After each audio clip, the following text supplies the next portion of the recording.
Unnoticed by most of Africa and the rest of the world, a silent green revolution is steadily happening in Zambia. A new type of farming is taking off.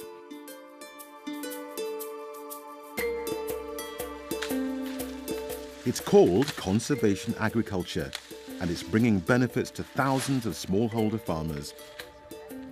Their numbers are growing by the year. So what is conservation agriculture?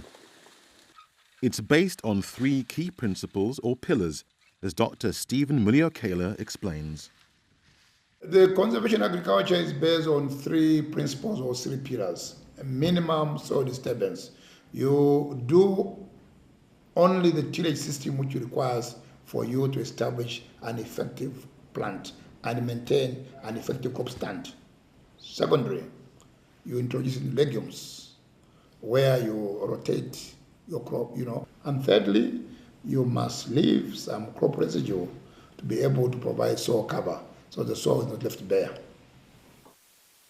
What benefits does conservation agriculture bring? Above all, it improves crop yields and incomes. And that explained its growing popularity among smallholders. Esther Mumba, a local farmer, appreciates it. What we are discovering is that we are better off today compared to those years before we started conservation agriculture. And Noah Piri, a farmer who was trained by the Zambian Conservation Farming Unit, tells how he has gained from the innovative practices. First year, when this CFU comes in, said, try this method. I said, well, I'm going to adopt this method, so I'm going to try it so that I can see the difference. Yeah. So first year, I managed to harvest 250 bags. I said, this is good. Here is how it works in Zambia.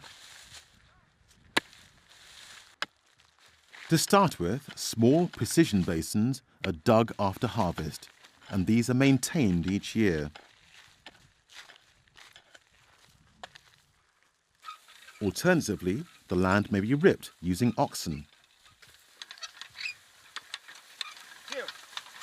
Because only soil in the basins or in the ripped lines is disturbed, and the spaces between are untouched, this maintains soil structure and keeps organic matter in the ground. Whereas conventional ploughing does the opposite, exposing the soil and degrading it over the years. After land preparation, lime and fertilizer are precision placed in these basins or in the ripped lines. Soil is backfilled. Farmers can prepare land during the dry season. This allows timely planting immediately after the rain comes, crucial to achieve good yields. Throughout the year, land is covered with mulch, a blanket of crop residues. This holds the rainfall and protects the soil surface from eroding under heavy tropical rains. With time, the mulch decomposes into soil organic matter and builds up fertility. This is effectively recreating forest floor conditions on farmland. Each season, the crop is rotated to minimize pests and crop diseases and to keep the soil fertile. In Zambia, farmers rotate maize, followed by legumes such as soybean or groundnuts. And in the following season, a cash crop like cotton. Conservation agriculture makes the land healthier and is an excellent example of climate-smart agriculture with its triple wins. Production is ensured, the system is more climate resilient, and more carbon is stored in the ground. If farmers appreciate a practice and they can afford it, they'll pick it up quickly, often learning from one another. But the Zambian story doesn't end there. Researchers in the country are making conservation agriculture even better for farmers. Here at the Gart Research Station, indigenous Fiderbia albida trees are being integrated into the system. Fiderbia trees capture nitrogen from the atmosphere and fix it through their root nodules. When their leaves are shed, they also enrich the soil.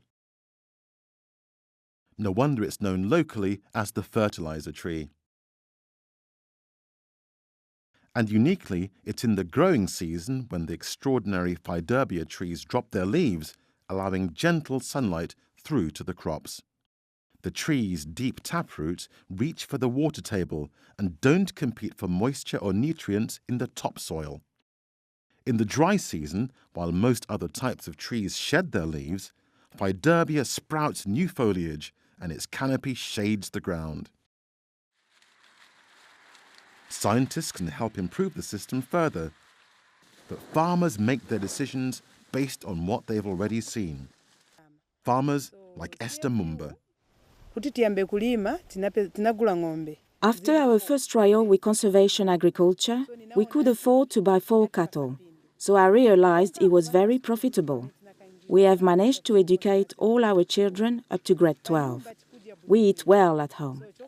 Last year, we started building a house, which we will complete this year. That's a huge benefit.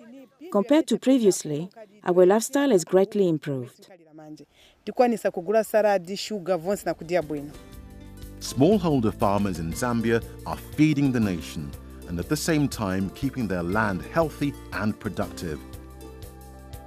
And for Mrs. Mumba, like thousands of others, the choice is simple. It's conservation agriculture.